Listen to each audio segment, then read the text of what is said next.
puso. Lumalaban kami ng batas. Grabe ginawa mong perwisyo sa akin. Ganun na lang ang iyak ng babaeng ito na makita sa tanggapan ng District Special Operations Unit ng Northern Police District ang umano'y gumahasa sa kanya. Pasensya na talaga. Pasensya, may magagawa pa yung pasensya ko. Ito na nga, magpapagbabayaran ko na yung...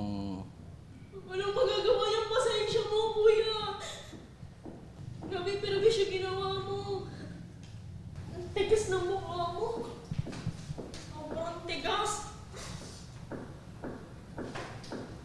Yung pasensya mo, kainin mo yung pasensya mo. Hindi ko tatanggapin yan. At pagdusahan na gusto ko nga eh. Patay ka na lang sana eh.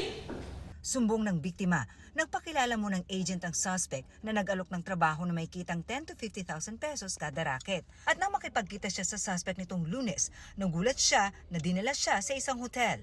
Pinagawa niya po ako ng video ko. Masela na ang pinagawa una pa lang, pero hindi pa nakontento ang suspect na gusto rin daw ng video na may ginagawa sila ng biktima. Sabi anya ng suspect, para walang problema ay cellphone ng biktima ang ipinang video. Nanginginig ang biktima dahil sa takot pero wala raw siyang nagawa. Sabi niya, pag di mo ito ginawa, hindi ka makakalabas dito. Tapos pinagbantaan niya na po yung buhay ko. Yung time na yun, syempre inisip ko rin po yung anak ko.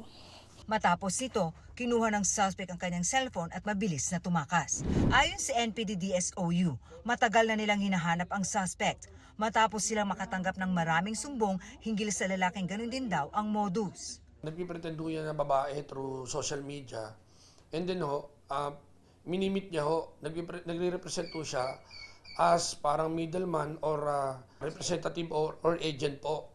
Panakot din nila ng suspect ang mga video na nasa cellphone ng kanyang mga biktima. Pag hindi nagbigay ho ng pera, ipopost niya ho yung mga yung mga malalaswan litrato o kanyang bidyong ginawa. Meron daw nga nag-suicide na rin dahil sa mga pananakot at saka pagbabanta. The serial rapist. Napakarami niyo hong biniktima, ma'am, within our AOR, also the same mo sa Quezon City, sa Valenzuela, sa sa Tondo, sa Malate. Nahuli lang ang suspect matapos ma-entrap dahil sa sumbong ng isa pang biktima na nakuhanan din ng cellphone. Pinatutubos ito ng suspect sa halagang 5,000 pesos kung ayaw raw ng biktimang ma-post ang masiselang litrato nito. Nahack niya na po lahat, lahat ng social media ko. Sinachat niya na po yung papa ko na kapag hindi ka nagbigay, malilikto sa school nila. Sa cellphone ng biktima, nakontak ng suspect ang mga kaibigan ng biktima na ginawan din daw ng nasabing modus. 3 kaibigan niya ang nabiktima. Nagpakilala siya as me po.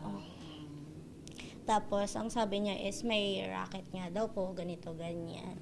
Sasampahan ng patong-patong na reklamo ang suspect, kabilang ang rape at robbery extortion. Nalakawan ko po sila. Nakawan? Ng ano po? Nung cellphone po.